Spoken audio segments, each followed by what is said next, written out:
فتنوں کے دور میں ایمان کی حفاظت، کیونکہ ہماری زندگی میں ایمان سب سے زیادہ قیمتی چیز ہے۔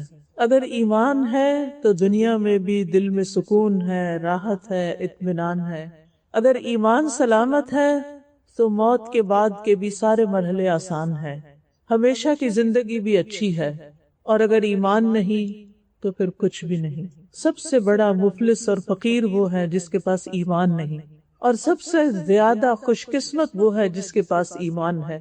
اس لیے ہمیں اپنے ایمان کی حفاظت اپنے مال، اپنی جان، اپنی اولاد، اپنی ہر چیز سے زیادہ کرنی ہے۔ ہم ایسے دور میں رہ رہے ہیں کہ جس میں بہت زیادہ فتنے ہیں۔ فتنے کا کیا مطلب ہے؟ آزمائش، بہت سی آزمائشیں ہیں، اور ان کی وجہ سے ہمارے ایمان کو ہر وقت خطرہ لاحق رہتا ہے۔ میڈیا کا دور ہے، سوشل میڈیا کا دور ہے، جس کی وجہ سے فتنوں کی تعداد میں اور زیادہ اضافہ ہو گیا ہے۔ طرح طرح کے خیالات ہیں، طرح طرح کے نظریات ہیں۔ وہ باتیں جو ہم نے اپنے ماں باپ سے سیکھی، وہ دین اور ایمان جو ہم نے ورثے میں پایا، آج اسی پہ شک کیا جا رہا ہے۔ اور وہی دین و ایمان جو ہم نے اپنے بچوں کو سکھایا اور ان کو اس کی تعلیم دی، وہ ایسے ماحول میں اس ایمان کو ہی کھوتے چلے جا رہے ہیں اور اپنے دین کا نقصان کر رہے ہیں۔ لہٰذا اس میں تو کوئی شک کی بات ہی نہیں کہ ہر طرف سے فتنوں نے ہمیں گھیرا ہوا ہے، لیکن اس میں وہ کیا چیزیں ہو سکتی ہیں کہ جن کے ساتھ ہم اپنے ایمان کی حفاظت کر سکتے ہیں۔ ہماری زندگی اگر دیکھا جائے تو ویسے بھی سراسر ایک امتحان ہے، آزمائش ہے۔ الذی خلق الموت والحیات لیبلوکم، کہ وہ جس نے موت اور زندگی کو بنایا تاکہ تمہارا امتحان لے، تمہاری آزمائش کرے۔ کس بات کا امتحان؟ ایکم احسن عملا، کہ تم میں سے احسن عمل کس کے ہے، تم میں سے اچھے کام کون کرتا ہے۔ لہٰذا یہ امتحان تو جس دن ہم دنیا میں آئے تھے اس دن سے شروع ہو چکا ہے اور موت تک یہ جاری رہتا ہے، بلکہ کامیابی کا انحصار اس پر ہے کہ ہمارا خاتمہ کس پر ہوتا ہے۔ کیونکہ حدیث سے پتہ چلتا ہے کہ ایک شخص ساری زندگی نیک عمل کرتا ہے لیکن مرنے سے پہلے کچھ ایسے کام کرتا ہے کہ اس کا خاتمہ بالخیر نہیں ہوتا۔ تو اس لیے یہ فکر کی بات ہے، اور ہمیں اس بات کو ایکسپٹ کر لینا چاہیے کہ ہم سب امتحان میں ہیں۔ یہ دنیا ایک بہت بڑا ایگزامینیشن ہال ہے جس میں ہمارے ہر ایکشن کو، ہماری ہر حرکت کو نوٹ کیا جا رہا ہے کہ ہم کرتے کیا ہیں۔ دنیا کا جب کوئی امتحان دیتے ہیں، آپ ایگزامینیشن ہال میں ہوتے ہیں، آپ 3 گھنٹے میں، 4 گھنٹے میں، جتنا بھی آپ کا ٹائم ہوتا ہے، اس میں آپ جو لکھتے ہیں اس کے بعد آپ آزاد ہوتے ہیں، باہر آ کے آپ فارغ ہو گئے۔ لیکن اس دنیا میں موت تک ہم فارغ نہیں ہو سکتے، ہم اس وقت تک امتحان ہی امتحان میں ہیں۔ لہٰذا بہت ضروری ہے کہ ہم اس بات کا جائزہ لیں کہ ہم اپنے وقت کو کیسے گزار رہے ہیں۔ یہ ایسا نہیں کہ ہمارا امتحان صرف بازار میں ہوتا ہے، یہ ایسا نہیں کہ ہمارا امتحان کسی مسجد میں ہوتا ہے، یہ امتحان ہمارے گھر میں بھی ہے، یہ بازار میں بھی ہے، یہ کسی مال میں بھی ہے، یہ کسی شادی گھر میں بھی ہے، اور یہ مسجد میں بھی ہے۔ ہر لمحہ ہمارے اوپر ایسے کیمراز فٹ ہیں کہ جو ہمارے صرف ظاہر کو نہیں، ہمارے باطن کو بھی کھنگال رہے ہیں کہ ہم کرتے کیا ہیں۔ اس لیے بہت ضروری ہے کہ ہم بہت محتاط زندگی بسر کریں، سوچ سمجھ کر زندگی بسر کریں، اور خاص طور پر ایسے دور میں جس میں اب آزمائشیں ہی زیادہ باقی رہ گئی ہیں، فتنے ہی زیادہ باقی رہ گئے ہیں۔ معاویہ رضی اللہ عنہ کہتے ہیں کہ میں نے نبی صلی اللہ علیہ وسلم سے سنا، آپ فرما رہے تھے دنیا میں صرف آزمائش اور فتنہ ہی باقی رہ گیا ہے۔ یہ 1400 سال پہلے نبی صلی اللہ علیہ وسلم نے فرمایا کہ دنیا میں اب آزمائش اور فتنہ ہی باقی رہ گیا ہے، اور خاص طور پر قیامت کے قریب فتنے زیادہ سے زیادہ ظاہر ہوں گے۔ اس کی بھی نبی صلی اللہ علیہ وسلم نے پیشن گوئی فرما دی۔ صحیح بخاری کی روایت ہے، آپ نے فرمایا قیامت اس وقت تک نہ آئے گی جب تک علم دین اٹھ نہ جائے گا، یعنی لوگوں کی دین کے علم سے کوئی دلچسپی نہیں رہے گی، زلزلوں کی کثرت ہو جائے گی، زمانہ جلدی جلدی گزرنے لگے گا۔ ہم سب ایکسپیرینس کرتے ہیں کہ وقت جو ہے پتہ ہی نہیں چلتا، پتہ نہیں وقت کدھر جا رہا ہے۔ پھر فرمایا اور فتنے فساد پھوٹ پڑیں گے اور حرج کی کثرت ہو جائے گی، اور حرج سے مراد قتل ہے، اور تمہارے درمیان مال و دولت کی اتنی کثرت ہوگی کہ ابل پڑے گا، یعنی لوگوں کے پاس مال و دولت بہت کثرت سے آ جائے گا۔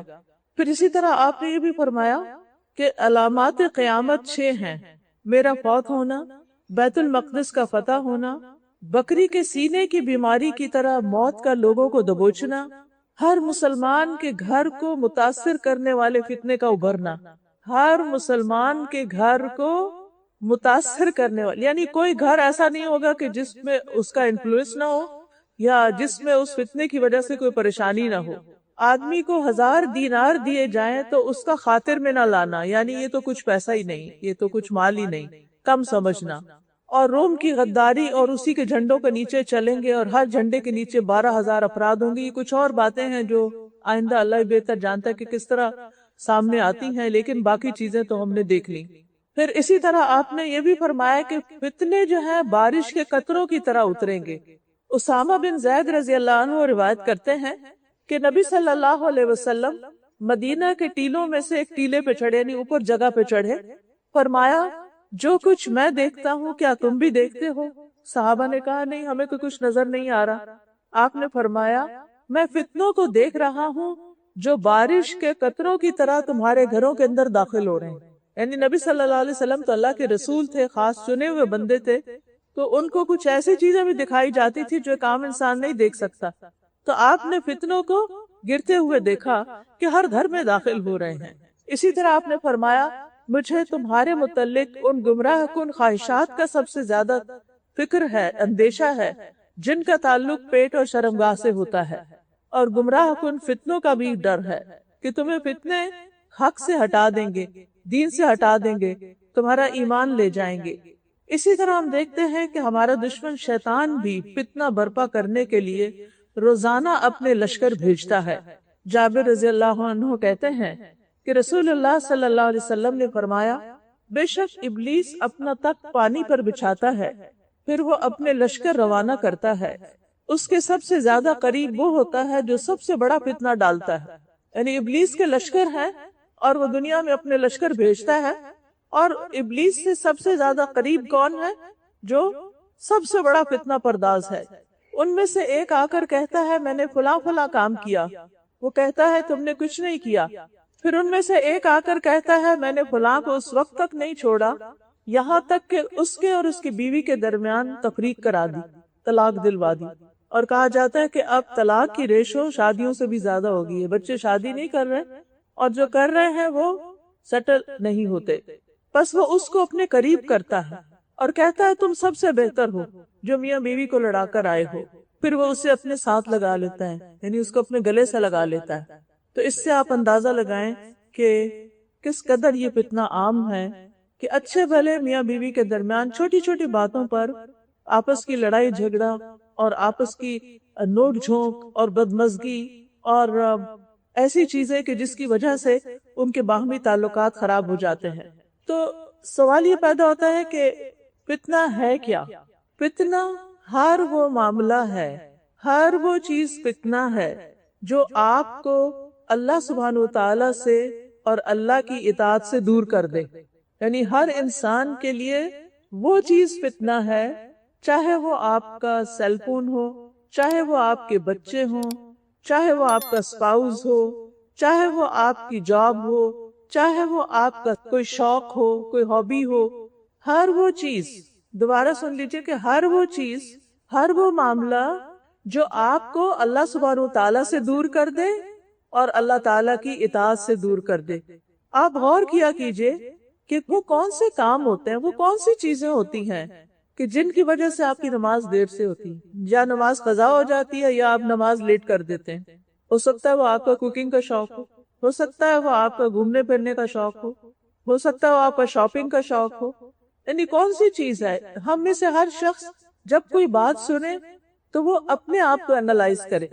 عام طور پر ہوتا ہی ہے کہ جب ہم لیکچر میں جاتے ہیں تو جو بات ہم سنتے ہیں ہم سوچتے ہیں یہ فلاں ہوتا نا اس کو بڑا فائدہ ہوگا، یہ تو اس کے سننے کی تھی، یہ تو فلاں کے لیے ہے، یہ میں فلاں کو جا کے اب بتاؤں گی میں یہ سن کر آئی ہوں۔ اور ہم اپنے لیے نہیں سوچتے کہ یہ ہمارے لیے ہے۔ علم کا فائدہ سب سے زیادہ خود ہماری اپنی ذات کو ہونا چاہیے، ہم جو کچھ بھی سیکھیں سب سے پہلے خود فائدہ اٹھائیں اور پھر اس کے بعد دوسروں کو فائدہ پہنچائیں۔ اگر ہم نے خود کھا لیا تو پھر دوسروں کو کھلانا آسان ہوگا۔ جو چیز ہم خود نہیں کھا رہے ہوں اور ہم دوسروں کو کہ آپ کھا لیں تو وہ کوئی پرواہ نہیں کرتا، لیکن اگر ہم اپنا ایکسپیرینس بتاتے ہیں کہ میں نے اس کو بہت ہی مزے کا پایا ہے اور مجھے اس سے بہت فائدہ ہوا، تو دوسرے کے کان کھڑے ہو جاتے ہیں، اچھا چلے میں بھی دیکھتا ہوں، میں بھی کچھ کرتا ہوں، میں بھی چکھ کے دیکھ لیتا ہوں۔ تو اس لیے علم بھی دوسروں پر، بات بھی دوسروں پر وہ اثر کرتی ہے جس پر ہم خود عمل کر رہے ہوتے ہیں۔ جو ہم خود نہ کر رہے ہوں اور صرف بتانے والے ہوں، وہ وقتی طور پہ تو لوگ سن لیتے ہیں لیکن اس سے ان کا عمل نہیں بدلتا۔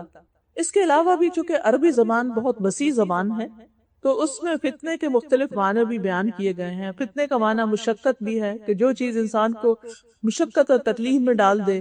فتنے سے مراد مال بھی ہوتا ہے، قرآن مجید میں آتا ہے کہ تمہارے مال اور اولاد تمہارے لیے فتنہ ہے، اولاد بھی فتنہ ہے۔ اسی طرح لوگوں کا آپس میں لڑائی جھگڑا اور جس کے کہتے ہیں نا فتنہ فساد، وہ بھی فتنہ ہوتا ہے۔ فتنہ ظلم کو بھی کہتے ہیں۔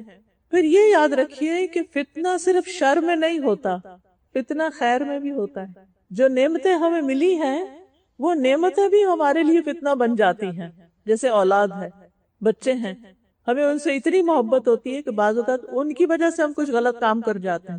اسی طرح مال خیر بھی ہے، لیکن آپ نے دیکھا ہوگا کہ عموماً جب لوگوں کے پاس مال زیادہ آنے لگتا ہے تو پھر کیا ہوتا ہے پھر اتنے ہی وہ اللہ سے دور ہونے لگتے ہیں۔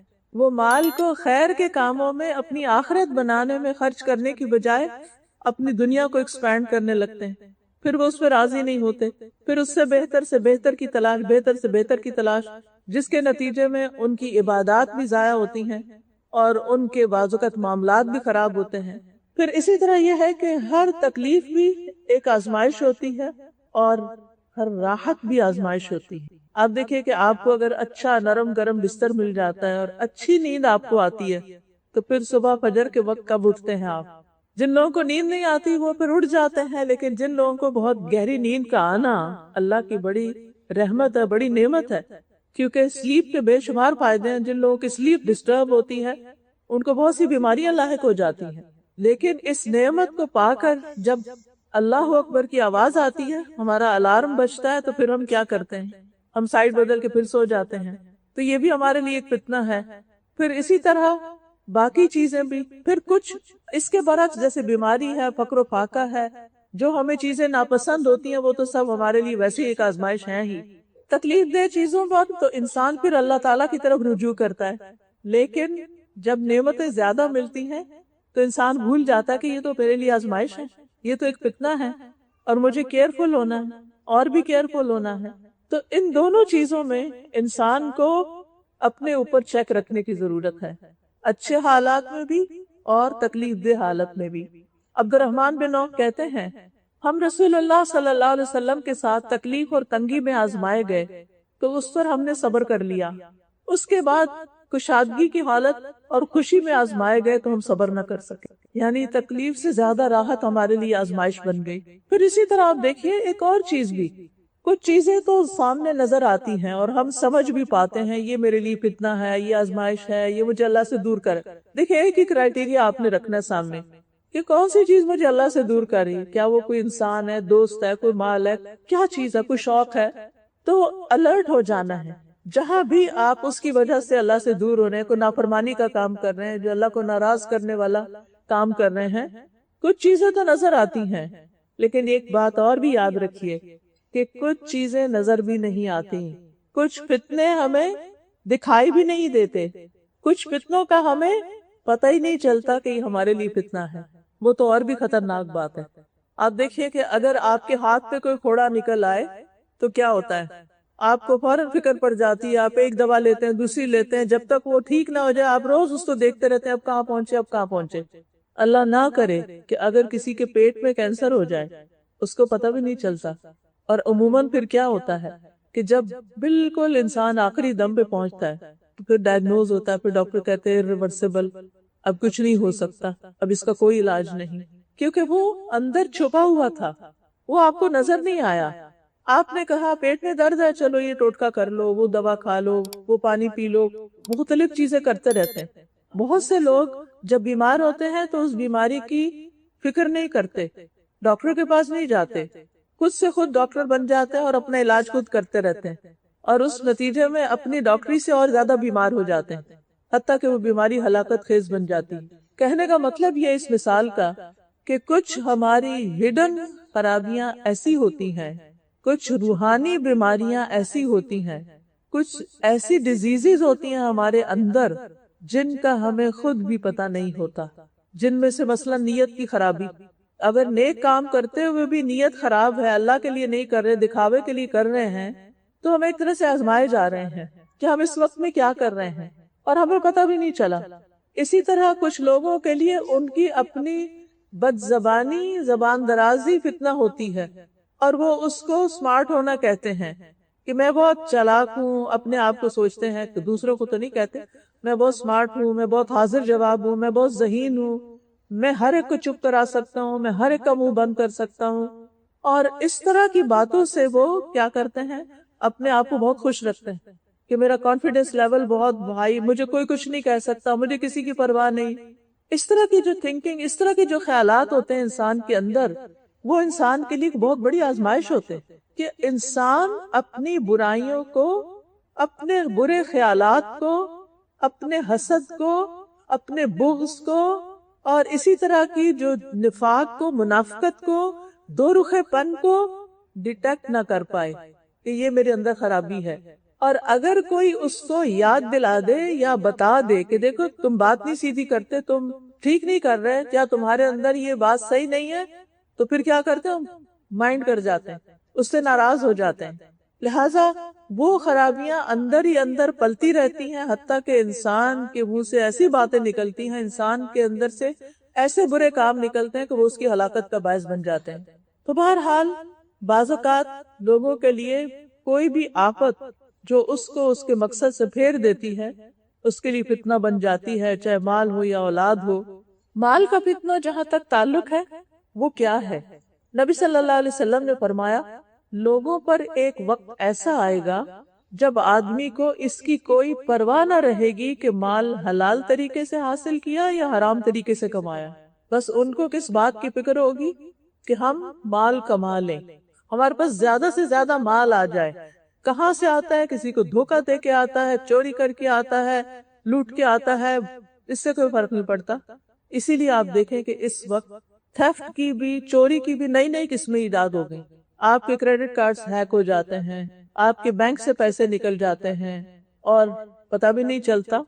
میں ایک دفعہ دبئی کی جیل میں درس دینے کے لیے گئی تھی، وہاں پر میں انوائٹڈ تھی، تو وہاں ایک بہت ینگ اسمارٹ لڑکی وہاں پر بیٹھی ہوئی تھی، جو کچھ میں کہہ رہی تھی سر ہلا رہی تھی، اور بعد میں مجھے بہت تجسس ہوا کہ باقی خواتین تو جو بھی تھی، لیکن یہ تو اتنی سمجھدار لڑکی لگ رہی، اس کو کیا مسئلہ ہوا؟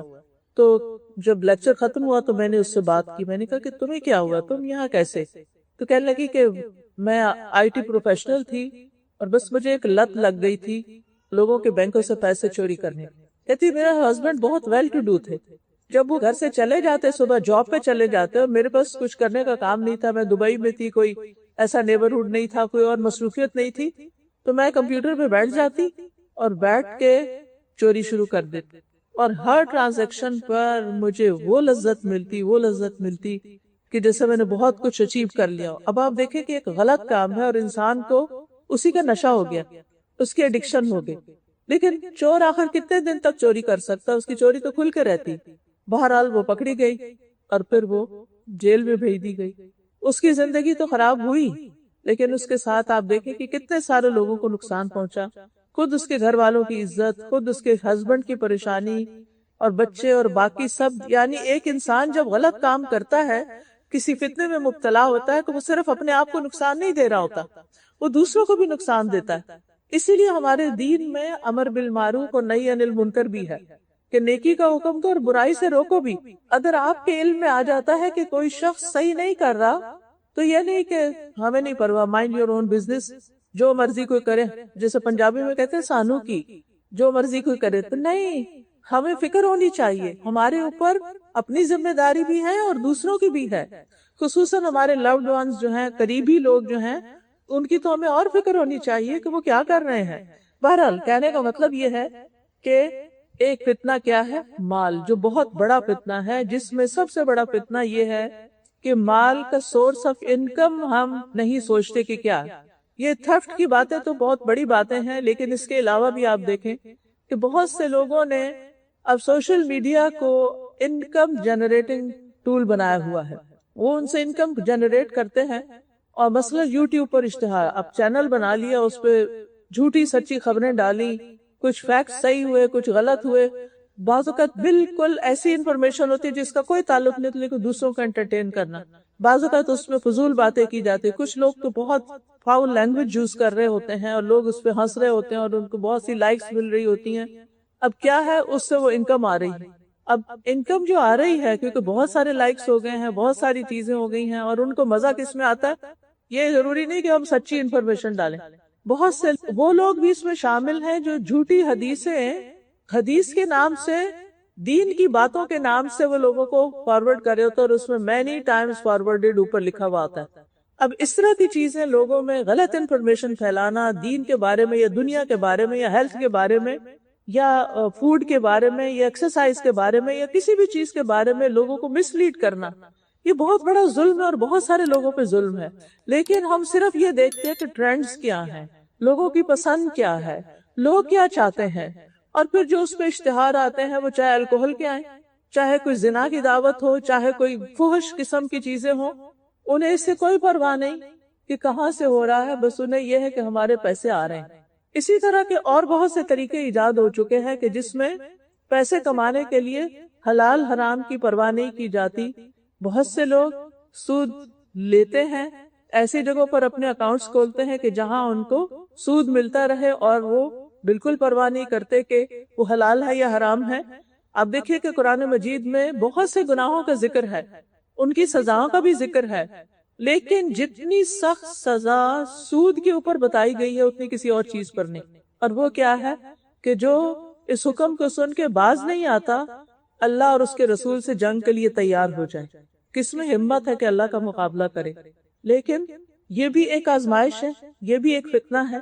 پھر اسی طرح یہ ہے کہ ایسی گیمز بنانا، ایسی گیمنگ کرنا، بہت سے لوگ اس کو جوئے کی طرح کھیل رہے ہوتے ہیں اور اس سے پیسے بنا رہے ہوتے ہیں، یعنی کوئی یہ جاننے کی زحمت نہیں کرتا کہ یہ طریقہ حلال ہے یا حرام ہے، بس اس بات کی فکر ہے کہ کتنے پیسے بن گئے۔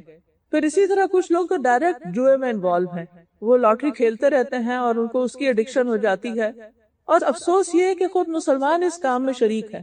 پھر اسی طرح ایسی چیزیں بیچتے ہیں جیسے نشہ کی چیزیں بیچنا، ویپ بیچنا، شیشہ، سگریٹ، اور اس طرح کی چیزیں کہ جو لوگوں کی ہیلتھ کے لیے بھی نقصان دہ ہیں اور ہمارے دین میں بھی منع ہے۔ یاد رکھیے قیامت کے دن مال کے بارے میں سوال کیا جائے گا۔ حدیث میں آتا ہے کہ انسان کے قدم اس وقت تک میدان حشر سے ٹل نہیں سکیں گے جب تک کہ 4 باتوں کا جواب نہ دے دے۔ مال کہاں سے کمایا، کہاں سے آیا پیسہ، اور کہاں خرچ کیا، خرچ کہاں کیا، اس کا بھی سوال۔ ہم سمجھتے ہیں ہمارا مال ہے نا، ہم جو چاہے خریدیں، ہم اس سے حلال خریدیں، حرام خریدیں، کہیں بھی اس کو استعمال کریں، سو واٹ، ہمارا پیسہ نا، ہمارا پیسہ ہماری مرضی۔ نہیں، ہمارا دین پیسے کے خرچ کرنے کے معاملے میں بھی ہم پر چیک رکھتا ہے کہ انہوں نے خرچ کہاں کیا۔ ابھی تو بینکس کے ذریعے اور ٹرانزیکشنز کے ذریعے ٹرینڈز دیکھے جا رہے ہیں نا، کہ کریڈٹ کارڈ کے ذریعے کہ لوگ زیادہ زیادہ کہاں سپینڈنگ کرتے ہیں، اور پھر اس کے مطابق چیزیں تیار ہوتی ہیں، بزنسز اس پہ چل رہے ہیں، مارکیٹنگ کا ایک ذریعہ ہے یہ۔ لیکن آپ دیکھیے کہ قیامت کے دن اس پر بھی پوچھا جائے گا کہ خرچ کہاں کیا، کس کو دیا، اچھے کام میں دیا یا نہیں دیا۔ قرآن مجید میں آتا ہے وَآتِ ذَا الْقُرْبَى حَقَّهُ وَالْمِسْكِينَ وَابْنَ السَّبِيلِ، یہ ان لوگوں کے لیے بہتر ہے، یعنی آتِ ذَا الْقُرْبَى حَقَّهُ وَالْمِسْكِينَ، رشتہ دار کو اس کا حق دو، چاہے وہ غریب ہے، امیر ہے، والدین کو دو، اولاد کو دو، رشتہ داروں کو دو، بیوی کا نان نفقہ دو۔ وَآتِ ذَا الْقُرْبَى حَقَّهُ وَالْمِسْكِينَ، اور اس کے بعد پھر مسکینوں کی خبر لو، جو تمہارے رشتہ داروں میں یا ویسے ضرورت مند ہیں ان کو دو، اور وابن السبیل، مسافروں کو دو۔ ذالک خیر، یہ ان کے لیے بہتر ہے، یریدون وجہ اللہ، جو اللہ کا چہرہ چاہتے ہیں۔ جو قیامت کے دن اللہ کی ملاقات کی امید رکھتے ہیں اور وہ اللہ سبحانہ تعالیٰ کو دیکھ کر خوش ہونا چاہتے ہیں، کیونکہ جب اللہ تعالیٰ کو دیکھ لیں گے تو اس کے بعد کوئی خوشی، کوئی چیز اس جیسی نہیں لگے گی انسان کو۔ اور پھر آپ دیکھیے کہ مومن اپنے مال میں حرام کی ملاوٹ سے بھی بچتا ہے۔ ایک ہے پیور حلال، ایک ہے پیور حرام، اور ایک ہے مکس آمدنی، تو مومن کو اس سے بھی بچ کے رہنا چاہیے۔ مال کے فتنے میں ایک چیز اور منشن کروں کہ مال کو صرف اپنی ذات پہ خرچ کرنا بھی ایک فتنہ ہے، کیونکہ اب آپ دیکھیں کہ بچے کماتے ہیں، وہ ان کا مال ہے، وہ اپنے اوپر خرچ کریں گے، میاں کماتا ہے، اس کا اپنا مال ہے، بیوی کماتی ہے، اس کا اپنا مال ہے، اور دوسروں کا حق نہیں دیکھتے یا پھر اللہ کے راستے میں نہیں دیتے۔ آپ دیکھیں کہ اس وقت جتنی مسلمانوں کی کمیونٹی ہے، کیا ان کے لیے مساجد میں جگہ پوری ہے؟ کیا ان کے لیے انف اسلامک سکولز ہیں اپنے بچوں کے دین ایمان کو محفوظ کرنے کے لیے؟ کیا ان کے لیے، ان کے بچوں کی دین اور ایمان کی حفاظت کے لیے ایسے پروگرامز کو اسپانسر کیا جاتا ہے کہ جس سے ان کے بچے واقعی کچھ سیکھ سکے، کوالٹی کی چیزیں سیکھ سکے؟ کیونکہ ہمیں اس طرف خرچ کرنے کا خیال ہی نہیں آتا۔ ہم چاہتے ہیں کہ باقی ہم جہاں بھی خرچ کریں، ہالیڈیز پر ہزاروں ڈالر خرچ کر دیں، لیکن جب دین کے راستے میں خرچ کرنے کی بات آتی ہے تو پہلا سوال پوچھتے ہیں کیا اس میں زکوٰۃ لگتی؟ پہلا سوال۔ یعنی آپ دیکھیں یہ آپ اللہ کو دے رہے ہیں، اللہ کے راستے میں، کیا آپ اپنے کسی پیارے کو زکوٰۃ دیں گے؟ اپنے بچے کو زکوٰۃ دیں گے؟ کبھی بھی نہیں۔ اپنے بچے پہ تو اپنا سب سے زیادہ پسندیدہ مال خرچ کریں گے۔ مائیں کیا کرتی ہیں؟ اپنی جیولری سنبھال کے کس کے لیے رکھ دیتی ہیں؟ اپنے ہی بچوں کے لیے۔ خود پہننے کا شوق بھی ہوتا ہے تو کہیں نہیں گھس جائے گی، خراب ہو جائے گی، یہ بچوں کے کام آئے گی۔ ہم اپنے لیے اور اپنے بچوں اور اپنے خاندان کے لیے تو یہ کرتے ہیں، لیکن جب مسجد میں دینے کی باری آتی ہے، ابھی ریسنٹلی الہدا مسجد کا کارپیٹ چینج کرنا تھا، تو جو ہی اناؤنس ہوا تو لوگوں نے پوچھا کہ کیا زکوٰۃ لگے گی اس میں؟ میں نے کہا مسجد کو زکوٰۃ دو، اللہ کے گھر کو زکوٰۃ دو، کیونکہ ہم اس کے علاوہ سمجھتے ہی نہیں کہ اس مال میں اور بھی حق ہے کسی کا، زکوٰۃ کے علاوہ بھی حق ہے۔ حدیث میں آتا ہے کہ انسان کے مال میں زکوٰۃ کے علاوہ بھی حق ہے، لیکن ہم اس حق کا خیال ہی نہیں کرتے۔ اور یہ بھی ایک فتنہ ہے کہ اپنی ذات پہ تو خرچ کرنا، لیکن اپنے رشتہ داروں پہ خرچ نہیں کرنا، اپنے بچوں پہ تو خرچ کرنا، لیکن غریب، یتیم، مسکین کے بچے پہ خرچ نہیں کرنا، ان بچوں کی پڑھائی اور ان کی سکولنگ اس کا انتظام نہ کرنا۔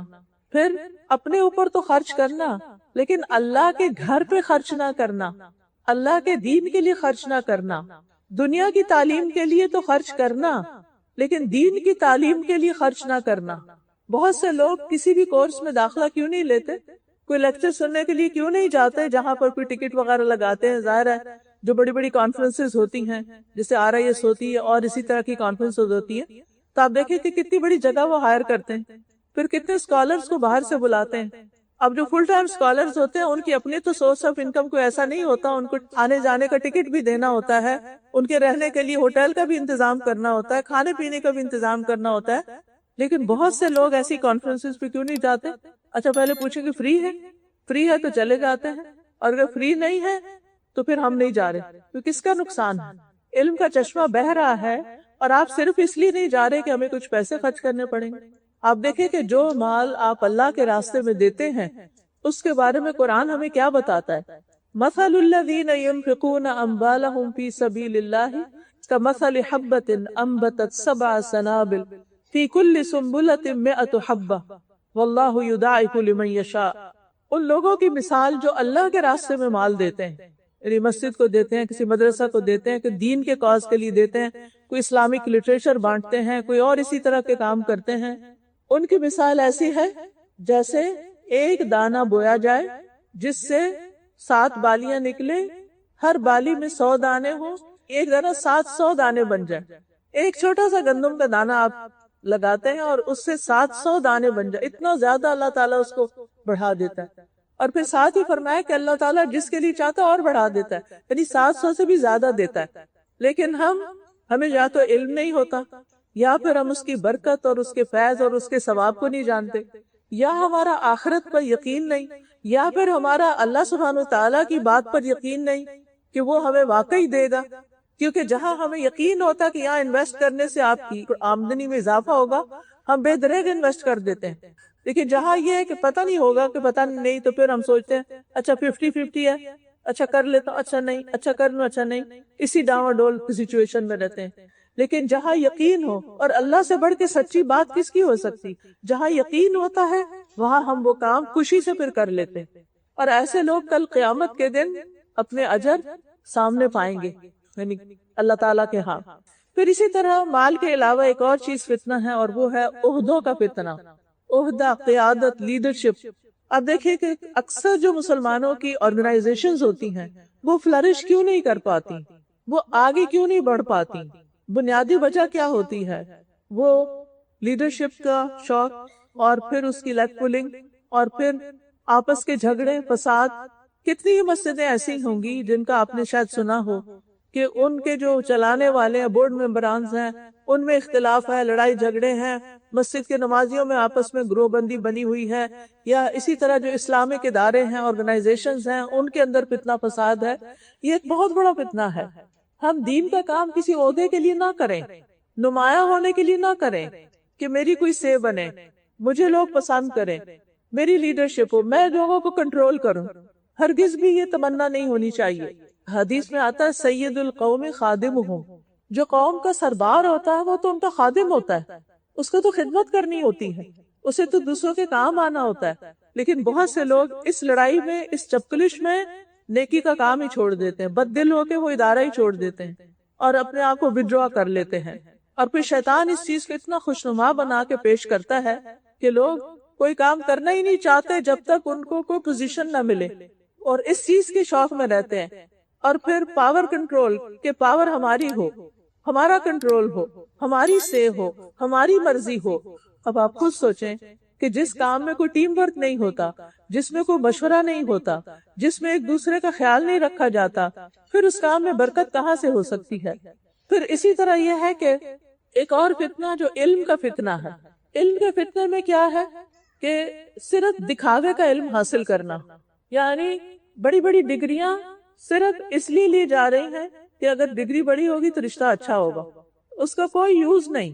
بعض بچیاں ڈاکٹر بن جاتی ہیں لیکن ایک دن بھی پریکٹس نہیں کرتی. اب وہ آپ دیکھیں کہ ماں باپ نے فیس دی، یا آپ نے قرضہ اٹھایا، یا کسی بھی طرح جو کیا، اس کے بعد آپ نے اس علم کو استعمال ہی نہیں کرا. یہ وبال جاننے کہ آپ نے اپنے دن اور رات کتابیں پڑھ پڑھ کے لگائیں، ایکسپیریمنٹس کیے، گورنمنٹ نے آپ پہ خرچ کیا، آپ نے خود اپنے پہ کیا، ماں باپ نے کیا، اپنے آپ کو ایک مصیبت میں ڈالے رکھا، اور پھر اس کے بعد آؤٹ کم کیا ہوا؟ نتیجہ کیا نکلا؟ کچھ بھی نہیں. تو پہلے ہی سوچ سمجھ کے اس فیلڈ میں قدم رکھنا چاہیے تھا، نہ کہ صرف دکھانے کے لیے.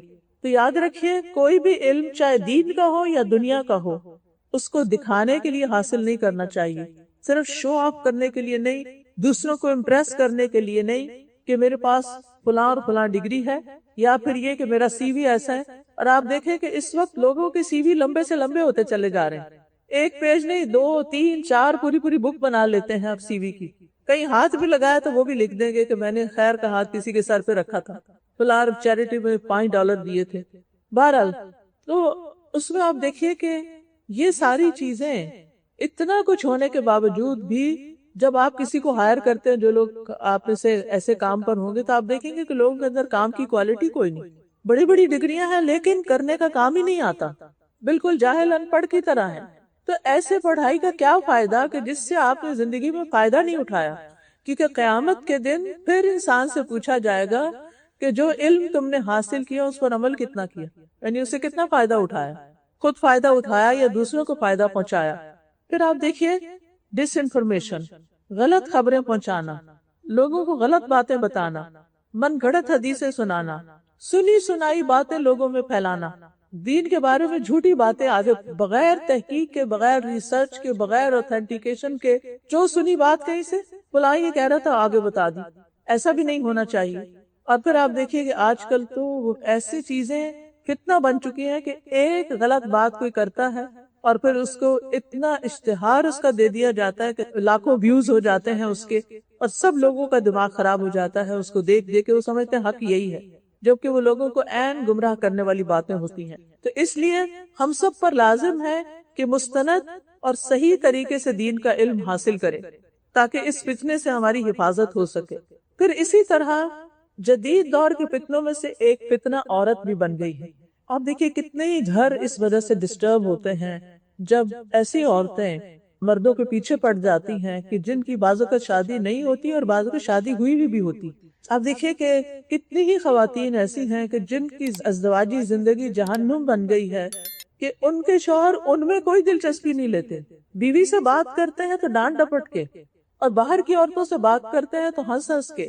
پھر آپ دیکھیے کہ گھر میں بھی آتے ہیں تو موبائل ساتھ ہے، واش روم میں جا رہے ہیں تو موبائل ساتھ ہے، کمرے میں آ رہے ہیں تو چاہتے مجھے پرائیویسی چاہیے، میرے آفس کا بہت کام ہے، اور پھر موبائل کھول کے بیٹھ جاتے ہیں. رات کو بیوی کی طرف سے منہ موڑ کے دوسری طرف منہ کر لیا، اور جب تک نیند نہیں آتی موبائل پہ کچھ نہ کچھ فضولیات دیکھتے چلے جاتے ہیں.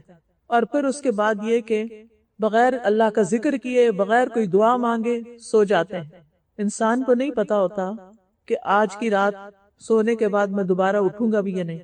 ہم سو کے جب اٹھتے ہیں تو دعا کرتے ہیں، الحمدللہ الذی احیانا بعد ما اماتنا والیہ النشور. سب شکر، سب تعریف اللہ کی ہے کہ جس نے ہمیں زندگی بخشی، اس کے بعد کہ ہم مر چکے تھے. یعنی نیند جو ہے وہ موت کی بہن ہے. اسی طرح آپ دیکھیے کہ فون پر سکرولنگ کا فتنہ، اس کے بارے میں ایک ریسرچ آئی ہے کہ ایک عام انسان دن میں 90 منٹ سکرولنگ کرتا ہے. بس آپ بیٹھے ہیں کسی بھی مارکیٹ پر، پہلے تو مارکیٹ جانا پڑتا تھا نا، گھر میں ہی مارکیٹ، ہاتھوں میں مارکیٹ سے کیا آ رہا ہے اور کیا ٹرینڈز ہیں، کیا نیا نکلا ہے. صرف کسی ایک سٹور پہ آپ چلے جائیں آن لائن اور اس کی آپ تصویریں دیکھنا شروع کر دیں اور اس کی آپ یعنی کہ پروڈکٹس دیکھنا شروع کر دیں، گھنٹوں گزر جائیں گے، آپ کو یاد بھی نہیں رہے گا کہ آپ نے اور کیا کرنا تھا. نماز لیٹ ہو رہی ہے، قرآن نہیں پڑھا، کوئی ذکر اذکار نہیں کیے، بس وہ دیکھے جا، نہ لینا نہ دینا، نہ خریدنا اور نہ ضرورت، صرف دل بہلا رہے ہیں. پہلے مجھے یاد ہے کچھ سال پہلے جب انٹرنیٹ کا دور نہیں ہوتا تھا تو لوگوں کے گھروں میں بڑی بڑی کتابیں ہوتی تھی، موٹے موٹے والیوم ہوتے تھے جن میں مختلف سٹورز کی پروڈکٹس ہوتی تھی. تو لوگ فارغ وقت میں بیٹھ کے تو تھوڑی سی تصویریں دیکھ لیتے تھے، کچھ ڈسکرپشن پڑھ لیتے تھے، کچھ چیزیں آرڈر کر لیتے تھے. لیکن اب تو وہ چیز بھی ختم ہو گئی، اس سے بڑا فتنہ آ گیا کہ موبائل کے اندر ہی سب کچھ ہے. اسی طرح پھر آپ دیکھیے کہ کچھ لوگ دیکھ ایک چیز رہے ہوتے ہیں لیکن اس کے ساتھ ہی اور کیا آ جاتا ہے، کوئی ایسا اشتہار آ جاتا ہے، فحش چیز آ جاتی، بالکل ننگی عورتیں، ننگی چیزیں آ جاتی. آپ کو معلوم ہے کہ ہمیں اللہ تعالیٰ نے مردوں کو بھی اور عورتوں کو دونوں کو اپنی نگاہوں کی حفاظت کا حکم دیا. جب کوئی ہم حرام پکچر دیکھتے ہیں اور اگر اس پہ ٹھہر جاتے ہیں، ایک نظر تو معاف کر، لیکن اگر اس پہ ٹھہر جاتے ہیں یا بار بار دیکھتے ہیں یا ایسے کوئی ویڈیو کلپس دیکھتے ہیں یا ایسی ویب سائٹس پہ جاتے ہیں کہ جہاں یہ سب حرام کام ہو رہے ہیں، پورنوگرافی کی ایڈکشن کا شکار ہو چکے ہیں، یاد رکھیے ایک دفعہ دیکھنے سے ایک سیاہ نقطہ دل پہ لگتا ہے، دوبارہ دیکھتے ہیں پھر سیاہ نقطہ لگتا ہے، پھر حتیٰ کہ دل سیاہ ہو جاتا ہے.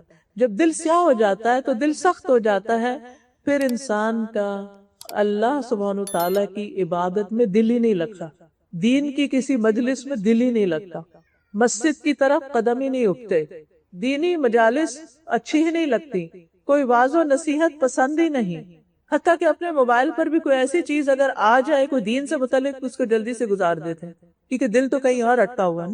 یہ بہت بڑا فتنہ ہے آج کے دور کا. اور پھر آپ دیکھیے کہ انسان ایسی چیزیں دیکھتا ہے، بھول کے بھی دیکھ بیٹھے، اگر بھول کے بھی دیکھ بیٹھے تو ہونا کیا چاہیے، استغفر اللہ پڑھنی چاہیے کہ یا اللہ میری تو کوئی نیت نہیں تھی، یہ چیز ایسے ہی میرے سامنے آ گئی، اللہ مجھے بچائے، میں اب نہیں دیکھوں. پھر اسی طرح آپ دیکھیے کہ ایک اور فتنہ جو ہے آج کے دور میں وہ اپنے جنس کو بدلنے کا، اور یہ چیز بہت عام ہوتی جا رہی. کبھی بچپن میں آپ نے کبھی نہیں سنا ہوگا، وہ مجھے یاد ہے کہ ہم بچپن میں پڑھتے تھے فلاں لڑکی لڑکا بن گئی تو ہم بڑے حیران ہوتے تھے کہ یہ کیسے ہو گیا. لیکن اب آپ دیکھیں کہ کس طرح یہ چیز اتنی عام ہوتی جا رہی ہے کہ یعنی اس کے اندر اتنی ایکسیپٹنس ہوتی چلی جا رہی ہے کہ اس کو کوئی برا بھی نہیں سمجھ رہا. اور پھر آپ دیکھیے کہ کچھ لوگ جو ایک پروسیجر سے گزرتے ہیں کچھ دنوں کے بعد ان کا موڈ پھر بدل جاتا ہے اور اب وہ اس کو ریورس کرنا چاہتے ہیں. اللہ کی تخلیق پہ راضی نہیں، جو اللہ نے ہمیں دے دیا، جو اللہ نے ہمیں بنا دیا، ہمارا کیا کام ہے کہ ہم اس پر راضی رہیں. ٹھیک ہے اگر کسی کے دل میں کچھ اور خیالات آ رہے ہیں تو یہ شیطانی وسوسے بھی تو ہو سکتے ہیں نا، کیونکہ شیطان ہمارا دشمن ہے. اگر ایسے کچھ خیالات آ رہے ہیں تو ان کی اصلاح کی جا سکتی ہے، اور شیطان تو ہر طریقے سے انسان کو گھیرنے کی کوشش کرتا ہے. پہلے تو یہ فتنے کچھ بڑوں میں تھے، لیکن اب ان فتنوں نے بچوں کو گھیر لیا، جس کی وجہ سے ماں باپ کی پریشانی دیکھی نہیں جاتی۔ اس کا حل کیا؟ حفاظت کیسے ہو؟ ایک ہی حل ہے، اور وہ ہے ایمان محفوظ، ایمان کے اوپر کام کر کے ان کا ایمان مضبوط کریں، ان کی دینی تعلیم کا فکر کریں۔ آپ دیکھیں کہ ہمارے معصوم بچوں کا کیا قصور، نہ انہیں اسکول سے کوئی دین ملتا ہے۔ کتنے بچے اسلامک اسکولز میں جائیں گے؟ جو جاتے ہیں وہ بھی اتنے محدود ہیں، انگلیوں پہ گنے جا سکتے ہیں، کیونکہ اتنے تو اسکولز ہی نہیں۔ اور پھر آپ دیکھیے کہ میجورٹی تو بچوں کی عام پبلک اسکولز میں جاتی، ظاہر ہے وہ تو پبلک اسکول ہے، انہوں نے تو اپنا سلیبس پڑھانا ہے، وہ آپ کا دین تھوڑی پڑھائیں گے۔ بچوں کو ہم مسجد نہیں لے کے جاتے، کیونکہ اب اسکول سے وہ تھکے میں آئے ہیں، اب ہمارے پاس ٹائم نہیں ہے، اب ہم نے ان کو جم لے کے جانا ہے، اب ہم نے ان کو سوئمنگ پہ لے کے جانا ہے، ابھی ہم نے ان کو باسکٹ بال کے لیے لے کے جانا ہے۔ نتیجہ کیا ہوتا ہے؟ مسجد جانے کا کوئی ٹائم نہیں، نہ اسکول نہ مسجد۔ تیسرا رہ جاتا گھر، گھر میں نہ باپ نے دین پڑھ رکھا ہے نہ ماں نے پڑھا ہوا ہے، کیونکہ ان کے ماں باپ نے ان کو کوئی دینی تعلیم کا انتظام نہیں کیا تھا۔ جو بچپن میں کئی اسکولوں میں اسلامیات وغیرہ پڑھ لی، اس کے علاوہ کچھ نہیں سیکھا۔ اب سوچئے کہ اس نیکسٹ جنریشن کا حال کیا ہوگا، جس کو نہ دین پڑھے ہوئے ماں باپ ملے، کہ گھر میں بھی کوئی دینی تعلیم نہیں ملی، سوائے ڈانٹ ڈپٹ کے اٹھو نماز پڑھ لو، یہ رٹ لو وہ رٹ لو۔ نہ گھر میں کچھ ملا، نہ مسجد میں کچھ ملا۔ مسجدوں میں بھی عام طور پہ کیا ہوتا ہے، بچوں کے ناظرہ کی کلاسز تو ہو رہی ہیں، حفظ پروگرامز چل رہے ہیں، کتنی مساجد میں بچوں کو قرآن سمجھانے کا بھی کوئی راستہ نکلا ہوا ہے، کوئی طریقہ ہے؟ بہت کم، نہ ہونے کے برابر۔ مسجدوں میں بزرگوں کے پروگرام ہو رہے ہیں، یوتھ کے پروگرام کتنے ہیں جس میں واقعی ان کو کوئی ان کے دین سے متعلق، ایمان سے متعلق سالڈ نالج دیا جائے۔ ہم کہتے نہیں پھر بچوں کو اگر ہم یہ نہیں کریں گے تو وہ، یعنی کہ مسجد وغیرہ بھی جائیں یا کسی اسلامک اسکول بھی جائیں تو عام طور پر ہم ان کو انٹرٹین کرنے میں زیادہ وقت لگاتے ہیں کہ یہ کلرنگ کر لیں، یہ آرٹ اینڈ کرافٹ کر لیں، یہ سیکھ لیں، یہ وہ سیکھ لیں۔ بھئی دین کا علم کہاں ہے؟ ٹھیک ہے ان کو کھلائیں، ان کو کھیلنے دیں، ان کے ساتھ باتیں کریں، ان کو سٹوری ٹیلنگ کریں، لیکن ان کو دین بھی تو بتائیں۔ آپ سروے کر کے دیکھ لیجئے کہ آپ ان سے پوچھئے کہ ایمان کے ارکان کتنے ہیں، بچے نہیں بتا سکیں گے۔ ان کو پوچھئے کہ اسلام کے ارکان کتنے ہیں، بچے نہیں بتا سکتے۔ یہ تو بنیادی دو اینٹیں ہیں نا۔ اور تیسری احسان کیا ہے؟ جبریل علیہ السلام آئے تھے یہ 3 کوسچن لے کے نبی صلی اللہ علیہ وسلم سے پوچھنے، دین سکھائیے۔ ہمارا دین ان 3 چیزوں کے اندر، ایمان اور عبادات، اللہ کے ساتھ تعلق، اور احسان بندوں کے ساتھ تعلق۔ تو جب ہمارے بچے دین کے علم کو جانے گے ہی نہیں، سلمان رشدی کا نام آپ کو سنا ہوگا، سب کو معلوم ہے، وہ بیسیکلی انڈین مسلم تھا۔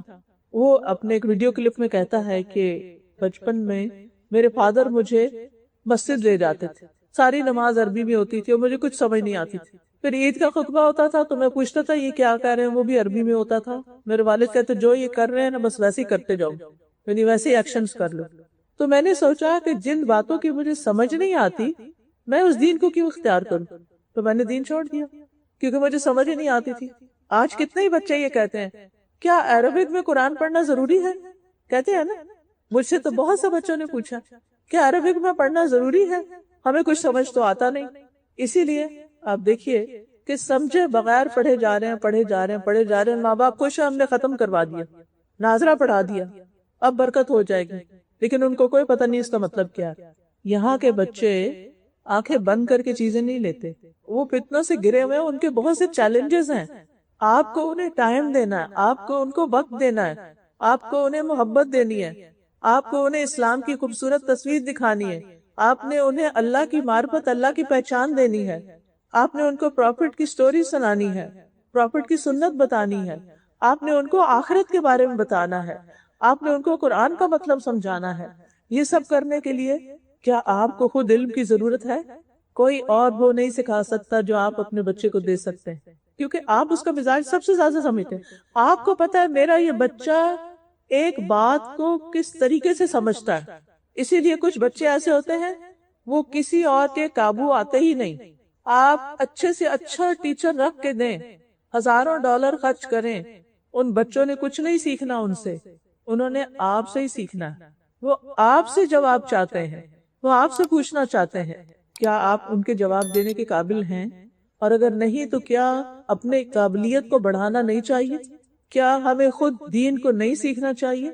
تو میں آپ سب مدرس کو، گرینڈ مدرس کو، سب کو اس بات کی دعوت دیتی ہوں کہ آپ کتنی بھی مصروف ہیں، اپنا ایک وقت اسی طرح بلاک کریں جیسے آپ اپنے بزنس کے لیے وقت بلاک کرتے ہیں کہ یہ دینا ہی دینا ہے ورنہ کہاں سے کھائیں گے، یا آپ اپنی جاب کے لیے ٹائم نکالتے ہیں، ایسے ہی دین سیکھنے کے لیے مستقل بنیادوں پر لازمن ٹائم نکالیں، سیکھیں، اور سیکھ کر خود اپنے بچوں کو سکھائیں، خود ان کو بتائیں، محبت سے بتائیں، پیار سے بتائیں، ان کو ان کے خاندان کے بارے میں بتائیں، ان کو اسلام کی ہسٹری کے بارے میں بتائیں، تاکہ آپ کے بچے کانفیڈنٹ مسلمز ہوں، ورنہ قیامت کے دن جواب دینا ہوگا۔ قرآن مجید میں اللہ تعالیٰ فرماتے ہیں یا ایھا الذین آمنوا قوا انفسکم واہلیکم نارا، اے لوگو جو ایمان لائے ہو، اپنے آپ کو اور اپنے اہل و عیال کو آگ سے بچاؤ۔ ایمان والوں سے کہا جا رہا ہے خود کو بھی آگ سے بچاؤ، اپنے بچوں کو بھی آگ سے بچاؤ۔ کیسی ہے وہ آگ؟ وقودھا الناس والحجارہ، جس کا ایندھن، جس کا فیول انسان اور پتھر ہوں گے، پتھروں کی آگ، سخت گرم، علیہا ملائکۃ غلاظ شداد، جس پہ بہت سنگ دل ترش روح فرشتے مقرر ہوں گے، لا یعصون اللہ ما امرہم، اللہ ان کو جو حکم دے گا اس کی نافرمانی نہیں کریں گے، وَيَفْعَلُونَ مَا يُؤْمَرُونَ، وہی کریں گے جس کا اللہ انہیں حکم دے گا، کسی پہ ترس نہیں کھائیں گے وہ فرشتے۔ ہمارے لیے لمحہ فکریہ ہے کہ ہمیں اپنے ایمان کو بھی بچانا ہے اور اپنے بچوں کے بچوں، اپنی آئندہ نسلوں کے ایمان کی بھی حفاظت کرنی ہے۔ اگر ایمان نہیں تو سب کچھ لٹ گیا، کوئی مال کام نہیں آئے گا، کوئی اولاد کام نہیں آئے گی، کوئی چیز کام نہیں آئے گی اگر ہمارے ایمان میں خلل آ گیا۔ اس لیے بہت ضروری ہے کہ بچہ کتنا بھی بڑا ہو، 30 سال کا ہو گیا کوئی بات نہیں، بٹھائیں اس کو پیار سے، پکڑیں اس کا ہاتھ پہ چومیں، بیٹا مجھے تمہاری بہت فکر کس بات کی؟ کہ اگر وہ دین میں نہیں آتے تو قیامت کے دن ہمیشہ کے لیے جدائی ہو جائے گی، دوبارہ شکل نہیں دیکھ سکیں گے، مرنے کے بعد ان کی شکل نہیں دیکھ سکیں گے کبھی۔ قیامت کے دن تو ایسی آپت آپی ہوگی، یوم یفر المرء من اخیہ و امہ و ابیہ و صاحبتہ و بنیہ، جس دن ہر شخص بھاگے گا، ہر شخص بھاگے گا کس چیز سے؟ اپنے بیٹے سے، اپنی بیوی سے، اپنے بھائی سے، سب سے بھاگے گا، اپنے ماں سے، اپنے باپ سے، سب رشتوں کو چھوڑ دے گا، ہر شخص کو اپنا حال پڑا ہوگا، نفسی نفسی، پیغمبر بھی یہی کہیں گے، نفسی نفسی، ہر ایک کو اپنی جان کی فکر ہوگی۔ یہ دنیا میں وقت ہے کہ اپنے پیاروں کو بچائیں، دنیا میں وقت ہے کہ دین خود بھی سیکھیں، اپنے ایمان کی حفاظت کریں اور اپنی نسلوں کی حفاظت کی فکر کریں۔ دنیا کا جتنا بھی مال آپ نے کما لیا، جتنا بھی اچھا لائف سٹائل اختیار کر لیا، جتنی بھی اچھی آپ کی لکس ہو گئی، جتنا بھی اچھا آپ کا خوبصورت گھر ہو گیا، سب پیچھے رہ جائے گا، کسی چیز نے ساتھ نہیں جانا۔ ایمان ساتھ جائے گا، عمل صالح ساتھ جائے گا، نیک عمل ساتھ جائیں گے، ان کے لیے وقت نکالیں۔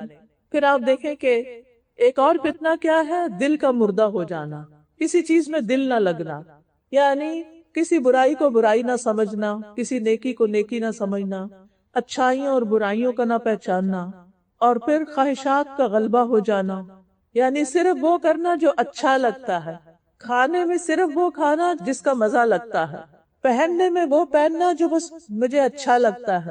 کیا واقعی ہمارا یہی معیار ہونا چاہیے کہ ہم اپنے دل کی مرضی پہ چلتے رہیں ہر چیز میں؟ نہیں، ہمیں یہ دیکھنا ہے کیا ہماری صحت کے لیے اچھا ہے جس کی وجہ سے ہم اللہ کی عبادت اچھے سے کر سکیں۔ کون سا لباس ایسا ہونا چاہیے کہ جس کو پہن کے ہم صحیح طور پر نماز ادا کر سکیں۔ ہمیں بات کیسے کرنی چاہیے کسی سے کہ جس سے ہمارا رب ہم سے ناراض نہ ہو، کسی کو لک ڈاؤن نہ کرے، کسی کو حقیر نہ سمجھے، کسی پہ ظلم نہ کرے، کسی کی عزت کے اوپر حملہ نہ کرے۔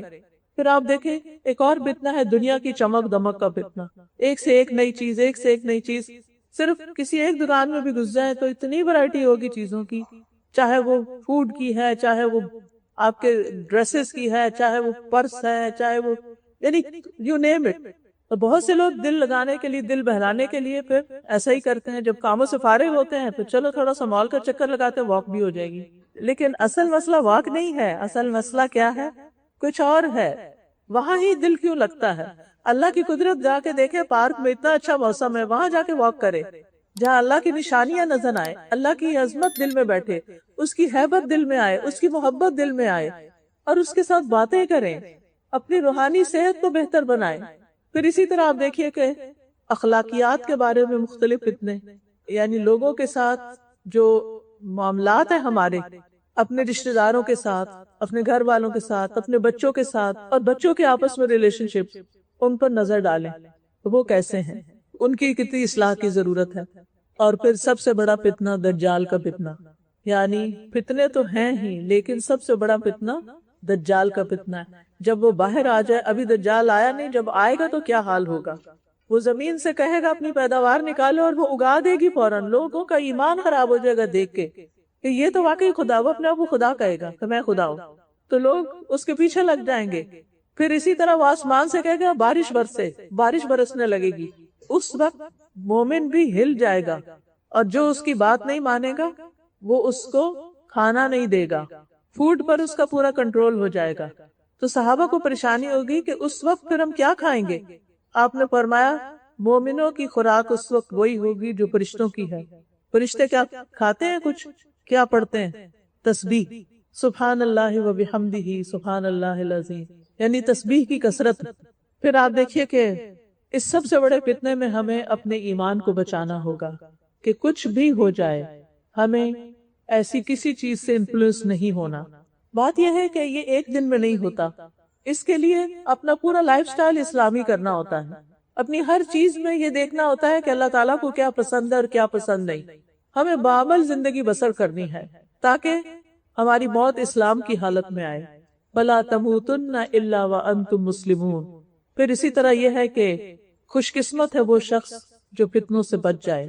اب فتنے تو ہیں ہی، لیکن اب کرنا کیا ہے بچنے کے لیے؟ نمبر 1، قرآن کو مضبوطی سے تھام لیں، قرآن سے گائیڈنس لیں، قرآن کا ترجمہ پڑھیں، قرآن کی تفسیر جانیں۔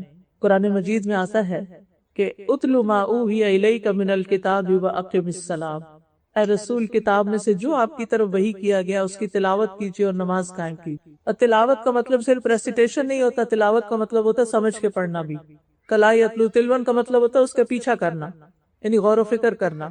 تو قرآن کو مضبوطی سے تھامنا، نماز وقت پر پڑھنا، نماز قائم کرنا فتنوں سے بچنے کا ذریعہ ہے۔ اللہ تعالیٰ فرماتے ہیں والذین یمسکون بالکتاب واقاموا الصلاۃ انا لا نضیع اجر المصلحین، جو لوگ کتاب کو مضبوطی سے پکڑتے ہیں اور نماز قائم کرتے ہیں تو بے شک ہم اصلاح کرنے والوں کا اجر ضائع نہیں کرتے۔ ایک ہوتا ہے صالح انسان جو خود نیک ہوتا ہے، اور ایک ہوتا ہے مصلح جو خود بھی نیک ہوتا ہے اور دوسروں کی اصلاح کی بھی فکر کرتا ہے۔ لہٰذا آپ خود بھی سیکھیں اور دوسروں کو بھی اس چیز کی طرف انوائٹ کریں۔ پھر آپ دیکھیے کہ جس دل میں قرآن ہے وہ دل زندہ دل ہوتا ہے، اور جس دل میں قرآن نہیں ہوتا وہ دل مردہ ہو جاتا ہے، اللہ کا ذکر چھوڑنے والا مردہ ہو جاتا ہے۔ تو فتنوں کے سامنے جو زندہ دل ہوگا وہی اس سے بچ سکے گا۔ پھر آپ دیکھیے کہ ہمارے لیے کتاب کو مضبوطی سے تھامنا ہر طرح کے فتنوں سے بچنے کا ذریعہ ہے۔ اس میں قرآن کی تلاوت کرنا، قرآن کو یاد کرنا، تجوید سے پڑھنا، اس کے احکامات سیکھنا، اس پر غور و فکر کرنا، پھر آگے اس کو سکھانا، قرآن کی تلاوت کو معمول بنائیں۔ صحابہ کرام فتنوں کے دور میں قرآن کو مضبوط پکڑ لیتے تھے، یعنی زیادہ سے زیادہ قرآن کی تلاوت کرتے تھے۔ آج کل لوگ پڑھتے کم ہے، سنتے زیادہ ہے، اور سنتے ہوئے باتیں بھی بہت کر رہے ہوتے ہیں۔ وہ سمجھتے گھر میں لگا دیے سورۃ البقرہ بس سب کافی ہے، سب پروٹیکشن ہو جائے گی، خود کھول کے نہیں پڑھتے۔ اور بعض لوگ کہتے ہیں صرف قاریوں کی خوبصورت آواز کے پیچھے جاتے ہیں، فلاں قاری کو لگاؤ، فلاں قاری کو لگاؤ۔ یہ کہنا چاہیے قرآن مجید سناؤ، یہ نہیں کہنا چاہیے قاری کو لگاؤ، کیونکہ اس میں نیت کیا ہے کہ ایک اچھی آواز سے بس محظوظ ہو جائیں۔ یہ نیت نہیں ہونی چاہیے، اللہ کے کلام کو توجہ سے سننا چاہیے۔ پھر آپ دیکھیے کہ قرآن کا کچھ نہ کچھ حصہ یاد کرتے رہنا چاہیے، اور پھر قرآن کو سمجھنے کی پوری کوشش کرنی چاہیے۔ دنیا میں سب سے زیادہ پڑھی جانے والی کتاب قرآن ہے۔ روزانہ کچھ نہ کچھ قرآن سے سیکھیں، سنیں۔ شاید آپ کو وہ لرن قرآن ایپ کے بارے میں بتایا ہوگا، اینڈرائیڈ پہ بھی ہے اور آئی فون پر بھی۔ اس میں ایک ایک آیت کی تجوید، ترجمہ اور تفسیر بتائی گئی۔ جب آپ اپنی جاب پر جا رہے ہیں یا کوکنگ کر رہے ہیں یا کوئی بھی کام کر رہے ہیں تو آپ گھر میں یا اپنے راستے میں روزانہ کی بنیاد پر ایک یا دو آیتیں لازماً سیکھیں، اور کنسسٹنسی کے ساتھ شروع سے لے کے آخر تک قرآن مجید کو سن جائیں، کیونکہ قرآن کو چھوڑنا خطرناک کام ہے۔ قیامت کے دن اللہ کے رسول صلی اللہ علیہ وسلم فرمائیں گے یا ربی ان قوم اتخذوا هذا القرآن مہجورا، اے میرے رب میری قوم نے قرآن کو چھوڑ دیا تھا۔ پھر رسول اللہ صلی اللہ علیہ وسلم کی سفارش کیسے ہوگی؟ پھر اسی طرح یہ ہے کہ گھروں کے اندر قرآن ضرور پڑھنا چاہیے تاکہ شیاطین اور فساد اور فتنے اور لڑائیاں اور جھگڑے اور بے برکتیاں اور بدمزگیاں ختم ہوں۔ پھر اسی طرح آپ دیکھیے کہ جس گھر میں قرآن نہیں پڑھا جاتا اس گھر کی خیر و برکت کم ہو جاتی ہے۔ پھر نماز کی حفاظت، فتنوں سے بچنے کے لیے دوسری اہم چیز نماز ہے، اور نماز اقامت صلاۃ، یعنی مرد حضرات مسجد میں خود بھی آئیں اور بچوں کو بھی لے کر آئیں، کیونکہ مردوں کے لیے مسجد کی نماز لازم ہے۔ ٹھیک ہے اگر مسجد سے بہت دور ہے لیکن کوئی نہ کوئی وقت ضرور نکالے کہ جس میں مسجد جائیں، کیونکہ مسجد میں آنے سے انسان کا ایمان بڑھتا ہے، یہ ایمان کی حفاظت کا ذریعہ ہے، اور باجماعت نماز ادا کرنے کا ثواب بھی زیادہ ہے۔ پھر اسی طرح یہ ہے کہ نوافل کو گھر میں ادا کرنا چاہیے۔ میں پڑھ رہی تھی ایک واقعہ کسی کا کہ ایک بڑا شخص ایک شیخ کے پاس آیا، کہنے لگا شیخ میرے گھر میں بہت لڑائی جھگڑا ہوتا ہے، بہت فتنہ فساد ہے، مجھے کوئی طریقہ بتائیں کہ میں اس کو کیسے ٹھیک کروں، بچے بہت لڑتے ہیں آپس میں۔ تو شیخ نے پوچھا کہ کیا تم وتر کی نماز پڑھتے ہو؟ کہنے لگا وتر کیا ہوتا ہے؟ اچھا یہ بتاؤ چاشت کی نماز پڑھتے ہو؟ کہنے لگا چاشت کیا ہوتا ہے؟ کہا کوئی نفل گھر میں نہیں پڑھتے، وتر گھر میں نہیں پڑھتے؟ کہنے لگا نہیں۔ کہنے لگا اچھا جاؤ وتر پڑھنا شروع کرو، چاشت کی نماز پڑھنا شروع کرو، پھر میرے پاس آنا۔ اور واقعی کچھ دن تک جب ان نمازوں کی پابندی ہوئی تو گھر کے حالات بہتر ہو گئے۔ آج ہم میں سے بہت سے لوگ اپنے گھروں کے اندر بے برکتی کا شکار ہیں۔ گھروں کے اندر نمازوں کو عام کریں، میک شور کہ ہر بالغ بچہ نماز پڑھتا ہو، خود بھی نماز پڑھنے والے ہوں، اور فتنوں سے حفاظت جب بھی ہو سکتی ہے جب ہم اپنی اصلاح کریں اور اپنے گھر والوں کی کریں۔ گھر سے شروع کریں۔ آپ اپنے باس کے بارے میں، اپنے گرینڈ پیرنٹس کے بارے میں اور اچھی چیزیں بچوں کے ساتھ شیئر کیا کریں سٹوری کی شکل میں۔ پھر اسی طرح نیکی اور خیر کے کام کرنا، دوسروں کے کام آنا۔ درد دل کے واسطے پیدا کیا انسان کو، ہمیں کیا کرنا چاہیے؟ صرف اپنی ذات کے فائدے کے لیے نہیں جینا، اوروں کو بھی فائدہ پہنچانا ہے۔ زندگی کو غنیمت سمجھنا ہے، لوگوں کے لیے وہی پسند کرنا ہے جو اپنے لیے پسند کرنا ہے، لوگوں کو دین کی طرف بلانا ہے۔ پھر اسی طرح صرف کرنے سے نہیں کام چلتا جب تک حرام چیزوں سے بچا نہ جائے، لہذا فتنوں سے بچنے کے لیے حرام اور گناہ کے کاموں کو چھوڑنا ہوگا، اور صرف اللہ کے ڈر سے چھوڑنا ہوگا، اور پھر اپنے ظاہر سے زیادہ اپنے دل کے خیالات کی حفاظت کرنی ہے، نیگیٹو تھنکنگ سے بچنا ہے، اپنی نظروں کی حفاظت کرنی ہے، اپنی زبان کی حفاظت کرنی ہے، لوگوں پہ بے جا تبصرے نہیں کرنے، خود اپنی ذات سے کسی کو تکلیف نہیں دینا، خواہشات کی پیروی نہیں کرنا، منافقت سے بچنا ہے، اور اپنی ذات کی فکر اپنے ایمان کے حوالے سے کرنی ہے، اور فتنوں کا انکار کرنا ہے، پھر نیک لوگوں کا ساتھ اپنانا۔ 3 چیزیں لازم پکڑیں جو آپ کو دنیا میں بھی فائدہ دیں گی اور آخرت میں بھی۔ ان میں سے سب سے پہلی چیز ایمان۔ اپنے ایمان کو کسی قیمت پہ کم نہ ہونے دیں۔ اگر ایمان تھوڑا نیچے ہو رہا ہے نا تو فوراً کوئی ایسا طریقہ اختیار کریں نیکی کے کام کرنے کا جس سے آپ کا ایمان بوسٹ ہو۔ پہلی چیز کیا ہے؟ ایمان۔ دوسری چیز ہے علم، اور علم میں بھی خاص طور پر قرآن کا علم۔ قرآن شفا ہے، دلوں کے زخموں کو صاف کر دیتا ہے، نیگیٹیوٹی کو دور کر دیتا ہے، ہمارے باطن کو چمکاتا ہے۔ قرآن نبی صلی اللہ علیہ وسلم کے دل پہ اترا۔ تیسری چیز اچھا دوست، اچھا مخلص مینٹور۔ اگر آپ کی زندگی میں یہ 3 چیزیں تو آپ خوش قسمت لوگ ہیں۔ اگر کسی چیز کی کمی ہے تو اس کمی کو پورا کیجیے۔ فتنوں سے حفاظت کے لیے 3 چیزیں اختیار کیجیے۔ نیک لوگوں کی مجلس اختیار کیجیے، ان کے پاس بیٹھیے، ان کے پاس جائیے، اہل ایمان کی مجلس تلاش کیجیے، اور بری دوستیاں اور برے ماحول اور ایسے لوگوں کو چھوڑ دیجیے جو آپ کو دین سے دور کرنے والے، آپ کے ایمان میں خلل ڈال رہے ہیں۔ اور پھر آخری چیز دعا کرنا، خوب خوب دعائیں کرنا کہ اللہ سبحانہ وتعالی ہمیں فتنوں سے محفوظ رکھے، ہماری آزمائشوں کو دور کر دے، ہمیں اپنا قرب عطا کرے۔ اللہم انی اعوذ بک من الفتن ما ظہر منہا وما بطن۔ اے اللہ ہم فتنوں سے تیری پناہ مانگتے ہیں، خواہ وہ نظر آ رہے ہیں یا چھپے ہوئے ہیں۔ اے اللہ تو ہماری حفاظت فرما۔ اللہ توکلنا ربنا لا تجعلنا فتنة للقوم الظالمین ونجنا برحمتك من القوم الكافرين ربنا عليك توكلنا وإليك أنبنا وإليك المصير ربنا لا تجعلنا فتنة للذين كفروا واغفر لنا ربنا إنك أنت العزيز الحكيم نعوذ بالله من سوء الفتن اللهم إنا نعوذ بك أن نرجع على أعقابنا أو أن نفتن في ديننا۔ اے اللہ ہم اس بات سے تیری پناہ میں آتے ہیں کہ الٹے پاؤں پھر جائیں یا اپنے دین کے متعلق کسی فتنے میں مبتلا ہوں۔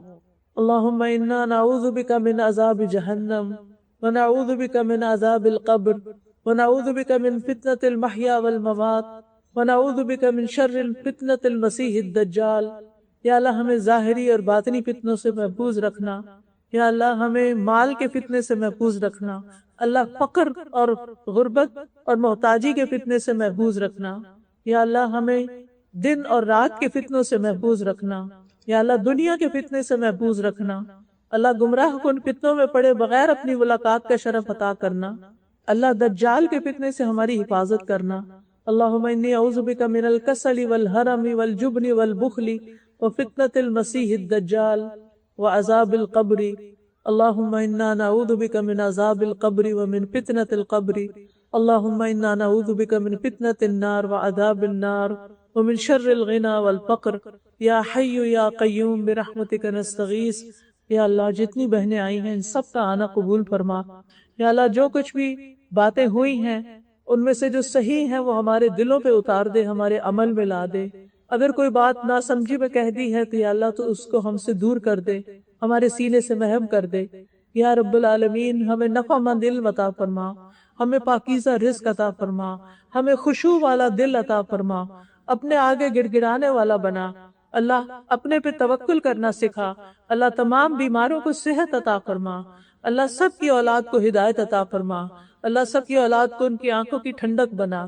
یا رب العالمین جتنی بھی بہنیں آئی ہیں ان کے دلوں میں جو دعائیں ہیں، جو نیک تمنائیں ہیں، یا رب ان کو پورا کر دے۔ یا اللہ سب کی مشکلات آسان کر دے۔ یا اللہ سب کے دکھ دور کر دے، سب کے غم دور کر دے، سب کی پریشانیاں دور کر دے۔ یا اللہ ہمیں اپنی اولاد سے آنکھوں کی ٹھنڈک نصیب فرما۔ یا اللہ ہمارے سارے کام آسان فرما دے۔ یا اللہ ہمارے والدین پر اپنی رحمت نازل فرما۔ اللہ ہم سب کو حلال رزق عطا فرما، حرام سے بچا۔ اللہ ہمیں ان کاموں کی توفیق دے جن سے تو راضی ہو جائے۔ اللہ اس مسجد کو بہترین طریقے سے آباد کر دے۔ یا رب العالمین کی بہت بڑی مسجد بن جائے اور اس میں ہم سب کا حصہ ہو اور سب کے لیے صدقہ جاریہ ہو۔ یا اللہ جو لوگ اس مسجد کا انتظام کر رہے ہیں ان کو بہترین جزائے خیر عطا فرما۔ یا اللہ جنہوں نے اس مجلس کا اہتمام کیا ان کو بھی بہترین جزائے خیر عطا فرما۔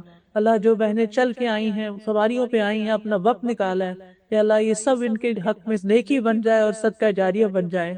ربنا تقبل منا انک انت السمیع العلیم وتب علینا انک انت التواب الرحیم وصلی اللہ تعالی علی خیر خلقہ محمد وعلی آلہ واصحابہ واہل بیتہ اجمعین برحمتک یا ارحم الراحمین۔ السلام علیکم ورحمۃ اللہ وبرکاتہ۔